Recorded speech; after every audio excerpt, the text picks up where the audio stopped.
ವಿಪ್ರಂ ತ್ರಿಸಂಧ್ಯಾಹೀನಮ್ಯ ವಿಷ್ಣು ಪೂಜಾ ವಿಹೀನಕಂ. ಯಾರು ಲೋಕದಲ್ಲಿ ಸಂಧ್ಯಾವಂದನೆಯನ್ನು ಮಾಡುವುದಿಲ್ಲ ಅಂಥವರಲ್ಲಿ ಈ ಗುರುಗಮನ ಎನ್ನತಕ್ಕಂತಹ ಗುರುಪತ್ನಿ ಗಮನ ಎನ್ನತಕ್ಕಂತಹ ಪಾಪವನ್ನು ನಾನು ಹಂಚಿದ್ದೇನೆ. ಸ್ವಭಾರ್ಯ ವಂಚನಂ ಕೃತ್ವ ಯಪ್ರಯಾತಿ ಪರಸ್ತ್ರೀಯಂ. ಮದುವೆಯಾದಂತಹ ಹೆಂಡತಿಗೆ ಅನ್ಯಾಯವನ್ನು ಮಾಡಿ ಪರಸ್ತ್ರೀಯನ್ನು ಯಾರು ಬಯಸ್ತಾನೆ ಅಂತಹ ದುಷ್ಟನಲ್ಲಿ ನಾನು ಈ ಪಾಪವನ್ನು ಹಾಕ್ತೇನೆ. ವಾಚಾವ ತಾಡಯೇತ್ ಕಾಂತಂ ದುಶ್ಶೀಲ ದುರ್ಮುಖಾಚಯ. ಅದು ಗಂಡನನ್ನು ಯಾರು ಹೊಡಿತಾರೆ ಅದು ಕೈಯಿಂದನೇ ಆಗಬೇಕು ಅಂತಿಲ್ಲ, ವಾಚಾವ ಮಾತಿನಿಂದಲೇ ಯಾರು ತನ್ನ ಪತಿಯನ್ನು ನಿಂದನೆ ಮಾಡ್ತಾಳೆ ಅಂಥವಳಲ್ಲಿ ಈ ಪಾಪವನ್ನು ನಾನು ಹಾಕ್ತೇನೆ. ಅನೈವೇದ್ಯಂ ವೃಥಾನ್ನಂಚ ಯಶ್ಚ ಭುಂಕ್ತೆ ಹರೇರ್ಧ್ವಜ. ಯಾರು ದೇವರಿಗೆ ನೈವೇದ್ಯ ಮಾಡದೆ ಊಟವನ್ನು ಕೇವಲ ಭೋಗ ಅಂತ ಚಿಂತನೆ ಮಾಡಿ ಆಹಾರವನ್ನು ಸ್ವೀಕಾರ ಮಾಡ್ತಾನೆ ಅಂಥವನಲ್ಲಿ ನಾನು ಈ ಪಾಪವನ್ನು ಹಾಕ್ತೇನೆ. ಕೀರ್ತಿಂ ಕರೋತಿ ರಜಸ ಪರಕೀರ್ತಿಂ ವಿಲುಪ್ಯಚ. ಲೋಕದಲ್ಲಿ ಮತ್ತೊಬ್ಬರಿಗೆ ಅಪಕೀರ್ತಿಯನ್ನು ನೀಡಿ ಮತ್ತೊಬ್ಬರನ್ನು ಕೆಳಗೆ ತುಳಿದು ಯಾರ ಹೆಸರನ್ನು ಪಡಿಬೇಕು ಅಂತ ಬಯಸ್ತಾನೆ, ತಾನು ಕೀರ್ತಿ ಸಂಪಾದನೆ ಮಾಡಬೇಕು, ತಾನು ಹೆಸರು ಸಂಪಾದನೆ ಮಾಡಬೇಕು ಅಂತ ಮತ್ತೊಬ್ಬರ ಹೆಸರಿಗೆ ಕಳಂಕವನ್ನು ಯಾರು ನೀಡ್ತಾನೆ ಅಂತಹ ದುಷ್ಟ ವ್ಯಕ್ತಿಗಳಲ್ಲಿ ನಾನು ಈ ಪಾಪವನ್ನು ಹಾಕ್ತೇನೆ. ಪಿತರಂ ಮಾತರಂ ಭಾರ್ಯಾಂ ಯೋನ ಪುಷ್ಣಾತಿ ಪಾತಕಿ.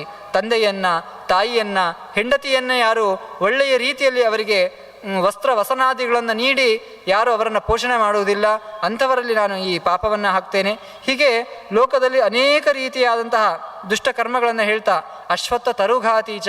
ಅಶ್ವತ್ಥ ವೃಕ್ಷವನ್ನು ಯಾರು ಕಡಿತಾರೆ ಅಂಥವರಲ್ಲಿ ನಾನು ಈ ಪಾಪವನ್ನು ಹಾಕ್ತೇನೆ. ವಿಷ್ಣು ವೈಷ್ಣವ ನಿಂದಕಾಹ. ಭಗವಂತನನ್ನು ಭಗವದ್ಭಕ್ತರನ್ನು ಜ್ಞಾನಿಗಳನ್ನು ಯಾರು ಧರ್ಮವನ್ನು ಶಾಸ್ತ್ರಗಳನ್ನು ಯಾರು ತಿರಸ್ಕಾರ ಮಾಡ್ತಾರೆ ನಿಂದನೆ ಮಾಡ್ತಾರೆ ಅಂಥವರಲ್ಲಿ ನಾನು ಈ ಗುರುದಾರ ಗಮನದ ಪಾಪವನ್ನು ಹಾಕ್ತೇನೆ. ಸ್ವಧರ್ಮ ಕಥನಶ್ಚೈವ ಯಶ್ಚ ಸ್ವಾತ್ಮ ಪ್ರಶಂಸಕಃ. ಯಾರು ತುಂಬ ಸತ್ಕರ್ಮಗಳನ್ನು ಮಾಡಿರಬಹುದು, ಆದರೆ ಆ ಸತ್ಕರ್ಮಗಳನ್ನು 4-6 ಜನರ ಮುಂದೆ ಯಾರು ಹೇಳಿಕೊಳ್ತಾ ಬರ್ತಾರೆ, ಒಳ್ಳೆಯ ಕೆಲಸಗಳನ್ನು ಮಾಡಿ ಸ್ವಧರ್ಮ ಕಥಕಃ ತನ್ನ ಧರ್ಮವನ್ನು 10 ಜನರ ಮುಂದೆ ಹೇಳಿಕೊಳ್ತಾ ಬರ್ತಾರೆ ಅಂಥವರಲ್ಲಿ ಈ ಪಾಪವನ್ನು ಹಾಕ್ತೇನೆ. ಸ್ವಾತ್ಮ ಪ್ರಶಂಸಕಃ ತನ್ನನ್ನೇ ತಾನು ಯಾರು ಯಾವಾಗಲೂ ಹೊಗಳಿಕೊಳ್ತಾ ಇರ್ತಾನೋ ಅಂಥವರಲ್ಲಿ ಈ ಪಾಪವನ್ನು ಹಾಕ್ತೇನೆ ಅಂತ ಹೀಗೆ ಅನೇಕ ವಿಚಾರಗಳನ್ನು ಹೇಳಿ ಮುಖ್ಯ ವ್ಯಾಸರ ಅಭಿಪ್ರಾಯ ಇದೆಲ್ಲವೂ ಕೂಡ ಪಾಪಕೃತ್ಯ. ಇಂತಹ ಚರ್ಯಗಳನ್ನು ಮನುಷ್ಯ ತನ್ನ ಜೀವನದಲ್ಲಿ ಮಾಡಬಾರದು ಎನ್ನತಕ್ಕಂಥ ಎಚ್ಚರಿಕೆಯನ್ನು ಕೊಟ್ಟು ಕೊನೆಗೆ ಆ ತಾರೆಯ ಬಗ್ಗೆ ಒಂದು ಸುಂದರವಾದ ಮಾತನ್ನು ಶುಕ್ರಾಚಾರ್ಯರು ಹೇಳ್ತಾರೆ. ಹೀಗೆ ನಿನ್ನಲ್ಲಿದ್ದಂತಹ ಪಾಪಗಳನ್ನೆಲ್ಲ ಇಂತಹ ದುಷ್ಟರಲ್ಲಿ ನಾನು ಹಾಕಿ ಅವರನ್ನು ನಾನು ನಿನ್ನನ್ನು ರಕ್ಷಣೆ ಮಾಡಲಿಕ್ಕೆ ಪ್ರಯತ್ನ ಪಡ್ತೇನೆ. ಇನ್ನು ಆ ತಾರಾದೇವಿ ಇದ್ದಾಳೆ, ಪರಪುರುಷನ ಸಂಘವನ್ನು ಮಾಡಿದಂತಹ ಅವಳ ಪಾಪವನ್ನು ಹೇಗೆ ರಕ್ಷಣೆ ಮಾಡುವುದು ಅಂತ ಹೇಳಿದಾಗ ಶುಕ್ರಾಚಾರ್ಯರು ಹೇಳ್ತಾರೆ, ಅಕಾಮಾಯ ಬಲಿಷ್ಠೇನ ನ ಸ್ತ್ರೀ ಜಾರೇಣ ದುಷ್ಯತಿ. ಯಾವತ್ತೂ ಕೂಡ ಸ್ತ್ರೀ ಅವಳು ಅಪವಿತ್ರ ಆಗುವಂಥದ್ದು ತಾನು ಪರಪುರುಷನನ್ನು ಬಯಸಿದರೆ. ಅವಳು ಪರಪುರುಷನನ್ನು ಬಯಸದೆ ಅವನಲ್ಲಿ ಯಾವುದೇ ರೀತಿಯಾದಂತಹ ಕಾಮಾದಿ ವಿಕಾರಗಳಾಗದೆ ಪರಪುರುಷ ಬಲಾತ್ಕಾರವನ್ನು ಮಾಡಿದರೆ ಅಂತಹ ಹೆಣ್ಣು ಯಾವತ್ತೂ ಕೂಡ ಅವಳು ಅಪವಿತ್ರಳಲ್ಲ, ಅವಳು ಪವಿತ್ರಳಾಗಿಯೇ ಇರ್ತಾಳೆ. ಅದರಿಂದಾಗಿ ಇಂತಹ ಬಲಾತ್ಕಾರ ಮೊದಲಾದಂತಹ ಸಂದರ್ಭಗಳಲ್ಲಿ ಪುರುಷನು ಯಾವತ್ತೂ ದುಷ್ಟನಾಗ್ತಾನೆ ಹೊರತು ಹೆಣ್ಣು ಯಾವತ್ತೂ ಕೂಡ ಅಪವಿತ್ರ ಆಗುವುದಿಲ್ಲ. ಅವಳು ಕೂಡ ಕಾಮನೆಗೆ ಒಳಗಾದರೆ ಅವಳ ಪಾತಿವ್ರತ್ಯ ಭಂಗ ಆಗ್ತದೆ. ಆದರೆ ಈ ತಾರಾದೇವಿ ಒಂದು ಕ್ಷಣವೂ ಕೂಡ ತನ್ನ ಪತಿಯಾದ ಬೃಹಸ್ಪತ್ಯಾಚಾರ್ಯರನ್ನು ಬಿಟ್ಟು ಈ ಚಂದ್ರನ ಸೌಂದರ್ಯಕ್ಕೆ ಮೋಹಕ್ಕೆ ಒಳಗಾದವಳಲ್ಲ. ಅದರಿಂದಾಗಿ ಇವಳು ಯಾವುದೇ ಕಾರಣಕ್ಕೂ ಕೂಡ ಅವಳ ಪಾತಿವ್ರತ್ಯಕ್ಕೆ ಭಂಗ ಇಲ್ಲ. ನಾವು ಪ್ರತಿನಿತ್ಯ ಅದರಿಂದಾಗಿ ಸ್ಮರಣೆಯನ್ನು ಮಾಡ್ತೀವಿ. ಅಹಲ್ಯ, ದ್ರೌಪದಿ, ಸೀತಾ, ತಾರಾ, ಮಂಡೋದರಿ ತಥಾ ಪಂಚಕನ್ಯಾ ಸ್ಮರೇ ನಿತ್ಯಂ ಮಹಾಪಾತಕನಾಶನಂ ಅಂತ ಈ 5 ಜನರನ್ನು ಪತಿವ್ರತೆಯರು ಅಂತ ಚಿಂತನೆ ಮಾಡ್ತೇವೆ. ಇದು 5 ಮಾತ್ರ ಪತಿವ್ರತೆಯರು, ಬೇರೆ ಎಲ್ಲರೂ ಕೂಡ ಅಪವಿತ್ರರು ಎನ್ನುವಂತಹ ಅಭಿಪ್ರಾಯ ಇಲ್ಲ. ನಾವು ಗಮನಿಸಿದರೆ ಈ ಎಲ್ಲರ ಚರಿತ್ರೆಗಳಲ್ಲಿಯೂ ಕೂಡ ನಮಗೆ ಸಂಶಯ ಬರ್ತದೆ. ಅಹಲ್ಯೆಯ ಕಥೆಯನ್ನು ನಾವು ಕೇಳ್ತೇವೆ. ಇಂದ್ರ ಗೌತಮರ ವೇಷದಲ್ಲಿ ಬಂದು ಸೇರ್ತಾನೆ, ಆಗ ಇವಳು ಅಪವಿತ್ರಳಾಗಿದ್ದಾಳೆ ಅಂತ ನಮಗೆ ಸಂಶಯ ಬರ್ಬೋದು. ದ್ರೌಪದಿ 5 ಜನ ಗಂಡಂದಿರನ್ನು ಪಡೆದಿದ್ದವಳು, ಅವಳ ಪಾತಿವ್ರತ್ಯ ಹೇಗೆ ಅಂತ ನಮಗೆ ಸಂಶಯ ಬರ್ಬೋದು. ಸೀತೆ ಅವಳ ಪಾತಿವ್ರತ್ಯದ ಪರೀಕ್ಷೆಗೋಸ್ಕರ ಅಗ್ನಿ ಪರೀಕ್ಷೆಯನ್ನು ಮಾಡಬೇಕಾಯಿತು. ಕೊನೆಗೆ ನಾವು ರಾಮಾಯಣದಲ್ಲಿ ಉತ್ತರಾಖಂಡದಲ್ಲಿ ನೋಡ್ತೇವೆ, ಸ್ವಯಂ ರಾಮನೇ ಸೀತಾ ಪರಿತ್ಯಾಗವನ್ನು ಮಾಡ್ತಾನೆ ಅಂತ ಕಥೆಯನ್ನು ಕೇಳಿದಾಗ ಹಾಗಾದರೆ ಸೀತೆ ಅಪವಿತ್ರಳೋ ಎನ್ನತಕ್ಕಂತಹ ಸಂಶಯ ಬರಬಹುದು. ತಾರಾ ಬೃಹಸ್ಪತ್ಯಾಚಾರ್ಯರ ಹೆಂಡತಿ ಚಂದ್ರನ ಜೊತೆಗೆ ಸೇರಿದವಳು, ಅವಳು ಕೂಡ ಅಪವಿತ್ರಳು ಅನ್ನತಕ್ಕಂತಹ ಸಂಶಯ ಬರಬಹುದು. ಮಂಡೋದರಿ ತಥಾ ಅತ್ಯಂತ ದುಷ್ಟನಾದಂತಹ ರಾವಣನ ಪತ್ನಿ, ದುಷ್ಟರ ರಾಕ್ಷಸರ ಪತ್ನಿ ಹೇಗೆ ಪತಿವ್ರತೆ ಆಗಿರ್ಲಿಕ್ಕೆ ಸಾಧ್ಯ? ಇವರೆಲ್ಲರೂ ಕೂಡ ದುಷ್ಟರು ಅನ್ನತಕ್ಕಂತಹ ಸಂದೇಹ ನಮಗೆ ಬರಬಹುದು. ಅದಕ್ಕೋಸ್ಕರ ನಮ್ಮ ಹಿರಿಯರು ಈ 5 ಜನರ ಹೆಸರನ್ನು ಹೇಳಿ, ಇವ5ರೂ ಕೂಡ ಪರಮ ಪತಿವ್ರತೆಯರು, ಇವರ್ಯಾರೂ ಕೂಡ ದುಷ್ಟರ ಸಂಪರ್ಕ ಆದರೂ ಕೂಡ ಅವರ ಮನಸ್ಸಿನಲ್ಲಿ ಯಾವತ್ತೂ ಕೂಡ ಕಾಮಕ್ರೋಧಾದಿ ದೋಷಗಳು ಪ್ರವೇಶ ಆಗಿಲ್ಲ. ಅದರಿಂದಾಗಿ ಅಹಲ್ಯ ಆಗಿರಬಹುದು, ದ್ರೌಪದಿ ಆಗಿರಬಹುದು, ಸೀತೆ ಆಗಿರಬಹುದು, ತಾರೆ, ಇವರೆಲ್ಲರೂ ಕೂಡ ಪರಮ ಪವಿತ್ರರು. ಮಂಡೋದರಿಯು ಕೂಡ ರಾವಣನ ಹೆಂಡತಿಯಾದರೂ, ರಾಕ್ಷಸನ ಹೆಂಡತಿಯಾದರೂ ಕೂಡ ಒಂದು ದಿನವೂ ಕೂಡ ಗಂಡನಿಗೆ ಅಧರ್ಮದಲ್ಲಿ ಪ್ರಚೋದನೆಯನ್ನು ಮಾಡಿದವಳಲ್ಲ. ನಾವು ರಾಮಾಯಣದಲ್ಲಿ ಅವಳ ವೈಭವವನ್ನು ನೋಡ್ತೇವೆ. ಇಡೀ ಜೀವಮಾನದ ಉದ್ದಕ್ಕೂ ಕೂಡ ರಾವಣ ಎಷ್ಟೇ ದುಷ್ಟ ಕೆಲಸಗಳನ್ನು ಮಾಡಲಿ ತಾನು ಆ ಅಧರ್ಮಗಳಿಗೆ ಯಾವತ್ತೂ ಪ್ರೋತ್ಸಾಹವನ್ನು ಕೊಟ್ಟಿದ್ದವಳಲ್ಲ.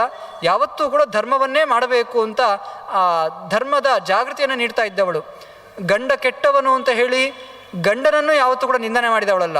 ಗಂಡನನ್ನು ಬೈಯುವುದು ಅಥವಾ ಗಂಡನನ್ನು ಮತ್ತೊಬ್ಬರ ಮುಂದೆ ನಿಂದನೆ ಮಾಡುವುದು ಯಾವತ್ತೂ ಕೂಡ ಪತಿ ಅವನು ದೇವ ಸಮಾನ ಅಂತ ಆ ರಾವಣನನ್ನು ಎತ್ತರದ ಸ್ಥಾನದಲ್ಲಿ ಇಟ್ಟಿದವಳು. ಆದರೆ ಅವನು ಮಾಡುವ ಯಾವುದೇ ಕೆಟ್ಟ ಕೆಲಸಗಳನ್ನು ಕೂಡ ಅವಳು ಒಪ್ಪುತ್ತಾ ಇರಲಿಲ್ಲ. ಸೌಮ್ಯ ಸ್ವಭಾವದಿಂದ, ಕಾಂತಾ ಸಂಹಿತ ಅಂತ ನಮಗೆ ಅಲಂಕಾರ ಶಾಸ್ತ್ರಗಳು ಹೇಳ್ತವೆ, ಒಳ್ಳೆಯ ಭಾವದಿಂದಾಗಿ ಅವನ ಮನಸ್ಸಿಗೆ ಬೇಸರ ಆಗದೇ ಇರುವ ರೀತಿಯಲ್ಲಿ ಮನಸ್ಸಿನಲ್ಲಿಯೂ ಗಂಡನ ಬಗ್ಗೆ ಯಾವತ್ತೂ ಕೀಳು ಭಾವನೆಯನ್ನು ಕಾಣದೆ ಆ ರಾವಣನಿಗೆ ನಿರಂತರವಾಗಿ ಧರ್ಮದ ಉಪದೇಶವನ್ನು ಮಾಡ್ತಿದ್ದವಳು ಈ ದ್ರೌಪದಿ. ಈ ಸ್ಥಾನ ಗಂಡನು ಕೆಟ್ಟವನಾಗಿದ್ದಾಗ ಅವನ ಜೊತೆಗೆ ಸಹಕಾರವನ್ನು ಮಾಡಿದರೆ ಅವಳು ಅಧರ್ಮವನ್ನು ಮಾಡಿದ ಹಾಕ್ತದೆ, ಗಂಡನನ್ನು ವಿರೋಧ ಮಾಡಿದರೂ ಅದು ಅಧರ್ಮದ ಹಾಕ್ತದೆ. ಎರಡರ ಮಧ್ಯ ಮಾರ್ಗದಲ್ಲಿ ಇದ್ದವಳು ಈ ಮಂಡೋದರಿ. ಗಂಡನನ್ನೂ ನಿಂದನೆ ಮಾಡದೆ ಅವನು ಮಾಡ್ತಿದ್ದಂತಹ ಅಧರ್ಮವನ್ನು ಯಾವತ್ತೂ ಕೂಡ ಪ್ರೋತ್ಸಾಹಿಸದೆ ಧರ್ಮನಿಷ್ಠಳಾಗಿ ಇದ್ದವಳು ಮಂಡೋದರಿ.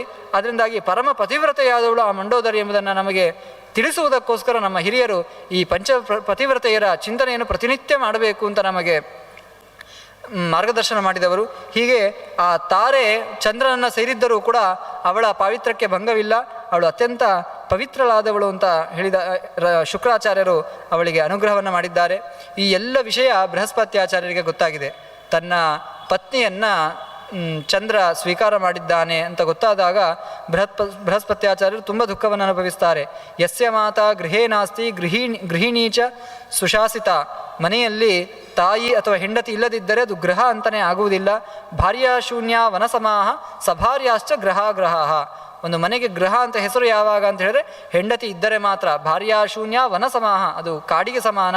ಅದರಿಂದಾಗಿ ಗೃಹಿಣೀಚ ಗೃಹಂ ಪ್ರೋಕ್ತಂ. ಅದರಿಂದಾಗಲಿ ಗೃಹಿಣಿಯರಿಗೆ ಗೃಹ ಅಂತ ಹೆಸರು, ಗೃಹಕ್ಕೆ ಗೃಹಿಣಿ ಅಂತ ಹೆಸರು. ಗೃಹಿಣಿ ಇಲ್ಲದೆ ಗೃಹ ಎನ್ನುವಂಥದ್ದು ಇಲ್ಲ. ಅದರಿಂದಾಗಿ ನನ್ನ ಗೃಹಿಣಿ ಇಲ್ಲದೆ ನಾನು ಹೇಗೆ ತಾನು ಇರಲಿಕ್ಕೆ ಸಾಧ್ಯ? ತಥಾ ಗೃಹೀಣ ಶಕ್ತಶ್ಚ ಸತತಂ ಸರ್ವಕರ್ಮಣಿ ಗೃಹಾಧಿಷ್ಠಾತ್ರ ದೇವೀಚ ಸ್ವಶಕ್ತಿ ಗೃಹಿಣೀಂ ವಿನ. ಹೆಂಡತಿ ಇಲ್ಲದೆ ನಾನು ಮನೆಯಲ್ಲಿ ಹೇಗೆ ಇರಲಿಕ್ಕೆ ಸಾಧ್ಯ? ಭಾರ್ಯಾಮೂಲ ಕ್ರಿಯಾಸಲ್ವ. ನಾನು ಏನೇ ಕೆಲಸ ಮಾಡಬೇಕಾದರೂ ಹೆಂಡತಿ ಬೇಕು. ಭಾರ್ಯಾಮೂಲ ಗೃಹಸ್ಥತ. ಮನೆಯಲ್ಲಿ ನಾನು ಒಂದು ಕ್ಷಣ ಇರಬೇಕಾದರೂ ಹೆಂಡತಿ ಇಲ್ಲದೆ ಇರಲಿಕ್ಕೆ ಸಾಧ್ಯ ಇಲ್ಲ. ಭಾರ್ಯಾಮೂಲಂ ಸುಖಂ ಸರ್ವಂ ಗೃಹಸ್ಥಾನಾಂ ಗೃಹೇ ಸದಾ. ಗೃಹಸ್ಥನಾಗಿ ಯಾವುದೇ ಒಂದು ಒಳ್ಳೆಯ ಕೆಲಸವನ್ನು ಮಾಡಬೇಕಾದರೂ ಕೂಡ ಹೆಂಡತಿ ಯಾವುದವಳು ಪಕ್ಕದಲ್ಲಿ ಇರಬೇಕು. ಆ ಹೆಂಡತಿ ಇಲ್ಲದೆ ನಾನು ಹೇಗೆ ಇರಲಿಕ್ಕೆ ಸಾಧ್ಯ? ಭಾರ್ಯಾಮೂಲ ಸದಾ ಹರ್ಷಃ ಭಾರ್ಯಾಮೂಲಂಚ ಮಂಗಲಂ. ಪುರುಷನಿಗೆ ಏನಾದರೂ ಮಾಂಗಲ್ಯ ಎನ್ನುವಂಥದ್ದು ಪ್ರಾಪ್ತಿಯಾಗುವುದಿದ್ದರೆ ಅದು ಹೆಂಡತಿ ಜೊತೆಗೆ ಇದ್ದಾಗ ಮಾತ್ರ. ಆ ಹೆಂಡತಿ ಇಲ್ಲದೆ ನಾನು ಹೇಗೆ ಇರಲಿ ಅಂತ ತುಂಬ ದುಃಖವನ್ನು ಅನುಭವಿಸ್ತಾನೆ. ಇಂದ್ರನಿಗೆ ಆದೇಶವನ್ನು ಮಾಡ್ತಾನೆ, ನನ್ನ ಹೆಂಡತಿಯನ್ನು ಕರೆದುಕೊಂಡು ಬಾ ಅಂತ ಹೇಳಿದಾಗ ಇಂದ್ರ ಎಲ್ಲ ಕಡೆಯಲ್ಲೂ ಕೂಡ ಹುಡುಕ್ತಾನೆ. ಕೊನೆಗೆ ಆ ಚಂದ್ರ ಶುಕ್ರರನ್ನು ಆಶ್ರಯ ಪಡೆದಿದ್ದಾನೆ ಅಂತ ಗೊತ್ತಾಗ್ತದೆ. ಆ ಶುಕ್ರಾಚಾರ್ಯರನ್ನು ಆಶ್ರಯ ಪಡೆದಿದ್ದಾನೆ ಅಂತ ಗೊತ್ತಾದಾಗ ಶುಕ್ರಾಚಾರ್ಯರ ಬಳಿಗೆ ಹೋಗಿದ್ದಾನೆ. ಶುಕ್ರಾಚಾರ್ಯರ ಬಳಿ ಹೋದಿ ಆ ಬೃಹಸ್ಪತ್ಯಾಚಾರ್ಯರ ಪತ್ನಿಯನ್ನು ನೀಡಬೇಕು, ಆ ಚಂದ್ರನ್ನು ನೀವು ಬಿಡಬೇಕು ಅಂತ ಕೇಳಿದಾಗ ಶುಕ್ರಾಚಾರ್ಯರು ಒಪ್ಪುವುದಿಲ್ಲ. ಶರಣಾಗತರಾಗಿ ಬಂದವನು ಈ ಚಂದ್ರ, ಅವನನ್ನು ನಾನು ಬಿಡಲಿಕ್ಕೆ ಸಾಧ್ಯ ಇಲ್ಲ. ಇನ್ನು ಗುರುಪತ್ನಿಯ ದ್ರೋಹ ಮಾಡಿದ್ದು ತಪ್ಪಲ್ವಾ ಅಂತ ಕೇಳಿದಾಗ ಕರ್ಮಣ ಜಾಯತೆ ಜಂತು ಅಂತ ಎಲ್ಲವೂ ಕೂಡ ಅವರವರ ಪ್ರಾರಬ್ಧ ಕರ್ಮಕ್ಕೆ ಅನುಗುಣವಾಗಿ ಬರುವಂಥದ್ದು. ಬೃಹಸ್ಪತ್ಯಾಚಾರ್ಯರ ಪತ್ನಿಯನ್ನು ಹೀಗೆ ಪರಪುರುಷ ಸೇರಿದ್ದಕ್ಕೆ ಕಾರಣ ಏನು ಅಂತ ಹೇಳಿದ್ರೆ ಬೃಹಸ್ಪತ್ಯಾಚಾರ್ಯರು ಮಾಡಿದ ಪ್ರಾರಬ್ಧ ಕರ್ಮ. ಯಾಕೆಂದರೆ ವಸ್ತುತಃ ಬೃಹಸ್ಪತ್ಯಾಚಾರ್ಯರು ಕೂಡ ತಮ್ಮನ ಪತ್ನಿಯನ್ನು ಸೇರಿದ್ದರು. ಅದರ ಫಲವಾಗಿ ಆಂಗೀರಸ ಮೊದಲಾದಂತಹ ಋಷಿಗಳ ಜನನವಾಗಿದೆ ಅಂತ ಪುರಾಣ ಉಲ್ಲೇಖ ಮಾಡ್ತದೆ. ಅದನ್ನೇ ನೆನಪಿಸಿ ಅವನು ಮಾಡಿದ ತಪ್ಪಿಗೆ, ಅವನು ಪರಸ್ತ್ರೀಯರಲ್ಲಿ ಮೋಹಕ್ಕೆ ಒಳಗಾಗಿದ್ದಕ್ಕೆ ಅವನ ಪತ್ನಿಯನ್ನು ಪರಪುರುಷನು ಮೋಹಿಸಿದ್ದಾನೆ ಅಂತ ಕಾರಣವನ್ನು ಕೊಡ್ತಾನೆ. ಯಾವುದೇ ಕಾರಣಕ್ಕೂ ಕೂಡ ಶುಕ್ರಾಚಾರ್ಯರು ನಾನು ಚಂದ್ರನನ್ನು ತಾರೆಯನ್ನು ಬಿಡುವುದಿಲ್ಲ ಅಂತ ಹೇಳಿದಾಗ ಕೊನೆಯಲ್ಲಿ ರುದ್ರದೇವರು ಬರ್ತಾರೆ. ಸ್ವಯಂ ಭಗವಂತನೇ ಬಂದು ಶುಕ್ರಾಚಾರ್ಯರಿಗೆ ಆದೇಶವನ್ನು ಮಾಡ್ತಾರೆ. ಆ ಭಗವಂತ ಯಾವಾಗ ಆದೇಶವನ್ನು ಮಾಡ್ತಾನೋ ಆಗ ಭಗವಂತನ ಆದೇಶದಂತೆ ಶುಕ್ರಾಚಾರ್ಯರು ಆ ಚಂದ್ರ ಮತ್ತು ಪತ್ನಿಯನ್ನು, ಬೃಹಸ್ಪತಿಯ ಪತ್ನಿಯಾದಂತಹ ತಾರೆಯನ್ನು ಮೋಚನ ಮಾಡಿದ್ದಾರೆ.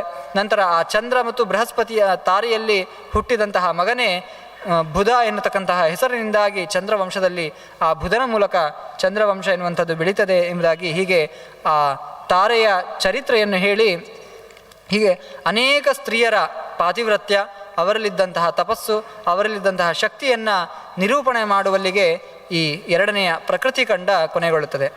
ನಂತರ ಈ ಬ್ರಹ್ಮವೈವರ್ತದ ಮೂರನೆಯ ಖಂಡ ಗಣಪತಿ ಖಂಡ ಅಂತ. ಈ ನಾರದರು ಅನೇಕ ಸ್ತ್ರೀ ಶಕ್ತಿಗಳ ಚರಿತ್ರೆಗಳನ್ನು ಕೇಳಿ ಮುಂದೆ ಮಂಗಳಾಚರಣೆ ಪ್ರಾರಂಭ ಆದದ್ದೇ ಹಾಗೆ. ಗಣೇಶ, ಬ್ರಹ್ಮೇಶ, ಸುರೇಶ ಎಂಬುದಾಗಿ ಪ್ರಾರಂಭ ಆದದ್ದು. ಆ ಗಣಪತಿಯ ಚರಿತ್ರೆಯಿಂದ ನನಗೆ ಹೇಳಬೇಕು, ಆ ಗಣಪತಿಯ ವಂಶದ ರುದ್ರದೇವರ, ಪಾರ್ವತೀದೇವಿಯ, ಸ್ಕಂದನ ಗಣಪತಿಯ ಚರಿತ್ರೆಯನ್ನು ನನಗೆ ಹೇಳಬೇಕು ಅಂತ ಹೇಳಿದಾಗ ಆ ಗಣಪತಿಯ ಚರಿತ್ರೆಯನ್ನು ಹೇಳಲಿಕ್ಕೆ ಪ್ರಾರಂಭ ಮಾಡ್ತಾರೆ.